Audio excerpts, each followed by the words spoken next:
মই পোনপ্ৰথমতে আমাৰ দলৰ সভাপতি হাগ্ৰামা মহিলাৰী আৰু আজি CWCৰ এণ্টায়াৰ যিবিলাক আমাৰ দলৰ লিডাৰ আহিছে সকলোলৈ ধন্যবাদ জ্ঞাপন কৰিছোঁ।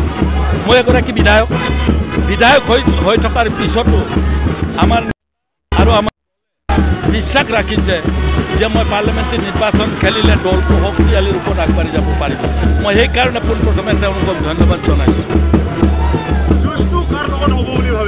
পোনপটীয়াকৈ দৰং ওদালগুৰিত যেহেতু বিজেপি আৰু BPFৰ মাজত হ'ব, বন্ধুসকলে বহু পিছত থাকিব। সেইকাৰণে আজিয়েই কৈছোঁ, কংগ্ৰেছৰ বন্ধুসকলে যোৱা 20টা বছৰে তেওঁলোকৰ প্ৰাৰ্থীক জিকাবলৈ চেষ্টা কৰিছে, তেওঁলোকে নাই পাৰা। গতিকে তেওঁলোকে যদি বিজেপিক পৰাজিত কৰিবলৈ ইচ্ছা কৰে তেতিয়াহ'লে এইবাৰ এটলিষ্ট BPFক ভোট দিলে তেওঁলোকৰ ভোট অথলে নাযায়, আমি বিজয়ী হ'ম। মূল ইছ্যু দুই ধৰণে হ'ব। আমাৰ BTCৰ ভিতৰত এটা ইছ্যু থাকিব, BTCৰ বাহিৰত থাকিব। BTCৰ ইছ্যুবিলাক আপোনাৰ যোৱা দিনবিলাকত প্ৰমোদ বড়ো ডাঙৰীয়াৰ নেতৃত্বত চলি থকা চৰকাৰখনে BTCৰ যিবিলাক প্ৰাপ্য, BTCৰ যিবিলাক ক্ষমতা